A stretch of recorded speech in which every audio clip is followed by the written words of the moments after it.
But the problem is that Sam's been complexifying issues for 20-year-olds for too long. And your job today, our job, is to complexify some other issues. I went to prison when I was 22 years old for a crime I had committed. And even though at the time I thought I knew everything there was to know, I was as grown as I needed to be until I woke up on that bunk in Graterford Penitentiary, crying, saying, what am I doing here? But life itself is a journey, and it is, but a journey that is chock full of experiences along the way. Imagine being in an environment with no music, no television, no newspapers, no periodicals, no library, no school. That was my environment at 22 years of age. Abandon hope, all ye who enter here. Has anyone ever heard that phrase? And where is that phrase supposed to be hanging? On the gates or the entrance to hell. And prisons, when I went to prisons, were a place devoid of hope. Dear Lord, please don't let me die here. He didn't say that what kind of sentence I was serving, but I was serving a life sentence. A life sentence in Pennsylvania means you will serve this sentence until you die. I went to prison when I was 22 years old for a crime I had committed, which was a mistake, an egregious kind of mistake. It was totally unintentional, but it cost someone their life. So I was found guilty of first-degree murder, and I was sentenced to life in prison at 22 years of age. And at 22 years of age, I went to Graterford Penitentiary, which is the most notorious penitentiary in the state of Pennsylvania. And I started a new life there, an unimaginable life, as if I was on another planet, in another dimension, wandering around saying, where am I? In 1969, before Woodstock, which some of you may have heard of, before man walked on the moon, or there was a McDonald's in anywhere close to this part of the nation, I went to prison. I went to prison at the same age that some of you are now or are close and fast approaching. And even though at the time I thought I knew everything there was to know, I was as grown as I needed to be. I was my own man. I was an adult. I was in charge of my own life until I woke up on that bunk in Graterford Penitentiary, crying, saying, what am I doing here? Decisions, choices. It's what you guys are making now. And for the most part,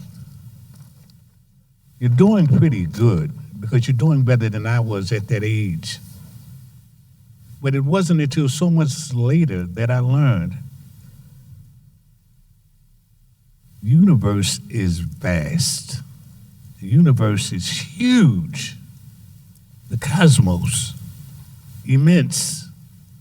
So is the universe of knowledge and things that we learn along the way. Because Sam's going to stop me if I get off course, but life itself, and I know you've heard this, but life itself is a journey. And it is. It's a journey. Not necessarily leading toward an eventuality, but a journey that is chock full of experiences along the way. And it's how we react and respond to those experiences which determine how our life will turn out. Again, remember, I told you this before, I was told that I would die in prison. And imagine being the age you are now, thinking that not this and this realm of possibility, but prisons, which at that time was a place that had no books, no radio. With no radio, that meant no music. Imagine being in an environment with no music, no television, no newspapers, no periodicals, no library, no school. That was my environment at 22 years of age. And in a cell that was smaller than the screen up here. Smaller than that screen. That screen is huge. The cell I was in was 6 feet wide. A tall person could touch both walls standing straight up. It was 7 feet long. Your bed was about 6 feet long, so it was the length of your bed at another foot closer to the door. And often with two people. And, well, in the first 20-odd years of my incarceration, there was no double celling anywhere in the state of Pennsylvania. The prison explosion didn't happen 2 years later. But initially, it was one guy in the cell, but you had a bed in the cell, you had a desk, you had a chair, and you had a toilet and a sink, which meant I was sleeping and living in a toilet. That's what it was. And you dropped out of high school. I did. Recall I said I was at the age where I thought I knew it. I knew everything that I needed to know. I said I convinced my mother and my father, and with the help of the school guidance counselor who was leading me along, said, Miss Moore, you can sign him out with no problems. You can sign him out today. You don't have to worry about that. And my mother was begging me to stay in school, and I said, for what? What do I need school for? I already knew more than they did, so I said. My mother and father coming from an era where most black folk had to go to work and work hard down south, on farms, sharecropping, in factories, coal mines, those kinds of things, so they never had much education. My mother and father went no more to the 6th grade. I was already in the 9th grade. I said, what do I need to go? What, high school for what? Which is why, again, I'm taking it aside now, which is why you guys are so blessed. So blessed. Already you're in pursuit of your education. You know the value of education, even if it was forced on you by your mothers and fathers, and not always it was, but you realize the value of knowledge, the value of the attainment of knowledge, what it can do for you. Well, at that time, I did not. By the way, how often do you think about the man who you killed? Like, how often do you think about him, just out of curiosity? Virtually every day of my life. Uh-huh. In one respect or another. Virtually every day of my life, because I believe in the power of prayer. I believe that there is an entity that's larger than we are. And so I pray for my ancestors. I pray for those of my family who are no longer with us. I pray for my friends. I pray for you, Sam, and Lori. So I pray for Mr. Granville Sawyer, for his eternal soul, every day of my life. Were you ever able to speak with his family? I was. Because, like so much in, I started to say like so much in the black community, no, like so much in every community in this country, we victimize each other. I didn't have to travel 100 miles to find a victim to victimize. I went around the corner. I went in my own neighborhood, which is what we normally do when we take something from someone, when we abuse someone, when we bully someone, when we hurt someone, when we rob or burglarize. We do that in the midst of our own communities. We in this society take this kind of condemnation approach, especially to people who end up in prison, right? Not people who break laws, right? Because, especially, we have so many lawbreakers, especially in the world of white-collar crime and so on. We've developed this narrative of seeing somebody like you and thinking, you deserve to have been punished, right? And B, it's like we give up hope. We give up. So can you just walk into what you saw in your 52 years regarding people that we just throw away? And we lock them up, we throw them away, we don't think about them. And, at what point do offenders become victims because we don't give people an opportunity to do something different? Abandon hope, all ye who enter here. Has anyone ever heard that phrase? Let me see any hands that have heard that. And where is that phrase supposed to be hanging? On the gates or the entrance to hell. And prisons, when I went to prisons, were a place devoid of hope for the most part. My mother, my father, my grandmothers, my grandfathers, my oldest sister, my oldest brother, all of my aunts and my uncles, except for one,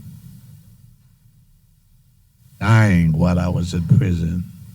And before I went to prison, I didn't know what death was in my family. No one had died. All of my family that I knew in my lifetime were alive when I left. 2 years ago, there were 3 of us left. And of the 3, again, remember, I went away at 22 years old. Basically the same age you are now. And some of you are still watching cartoons, eating cereal out of a bowl, and doing things that young folk do. And I was still doing that when I went to prison. Remember I said, I woke up one day and I looked around and said, what am I doing here? Because that youngster was still reaching out, scared to death. Scared, angry, confused, and with a sense of, am I going to die here? Remember I said that I'm a praying man, and I pray every day. And over the 52-year period, one of the mantras of my prayer had become, amongst other things, dear Lord, please don't let me die here. 22 years old, and that's what I'm praying. 32 years old, and that's what I'm praying. 42 years old, I'm praying the same thing. 52, 62, 72 years old. And I was praying that prayer until I walked out of prison and finally realized, I'm going home. I'm going home. If you did not have a visitor from your family, and it's usually your mother, you women are incredible. You're incredible. What you bring as a woman, what you bring as a mother, as a sister, as a girl. Because when you look in the visitor room, invariably you see the prisons I was in were male prisons. You see prisoners being visited by the females in their family, the females in their life. Very, very seldom the men. And not because we're not loved by the men in our family, but men, and you guys understand what I'm saying, we respond to life and to trauma and to pain and to those kinds of things so differently than women. In many ways, we can't deal with it. Many ways we can't handle it. Many ways we shut it off. Many ways we take that approach of stoic and impenetrability and no emotion and there came to see me 3 times in 52 years. Not because he did not love me, and I know he did, but because he couldn't stand to see me sitting there and he has to walk out. My mother felt the same way, but my mother knew because of a mother's love and a sister's love that I have to come and I have to nurture this. This is my baby, this is my boy. I have to do this. But my mother would come visit and I said, how's everybody, Mom? She said, oh, well, this, that, and the other. I said, how's Daddy? Yeah, I'm 20-something, 30-something, 40-something, still said Daddy. But how's Daddy? She said, he's out in the car. And then I didn't ask how come he didn't come in because I knew. But he was there. So, again, I would not wish prisons on anyone, a place without hope, devoid of hope. But what got us through that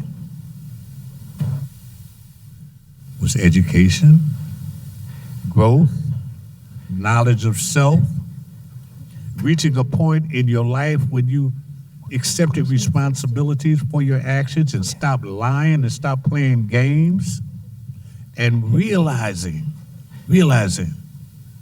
that if there's a victim involved in your life, that he is a human being as well, and you owed him or his memory a responsibility. And that responsibility was not to be the person that I was previously, that look at life in a different kind of way. And even if I wasn't going to get out of there ever again,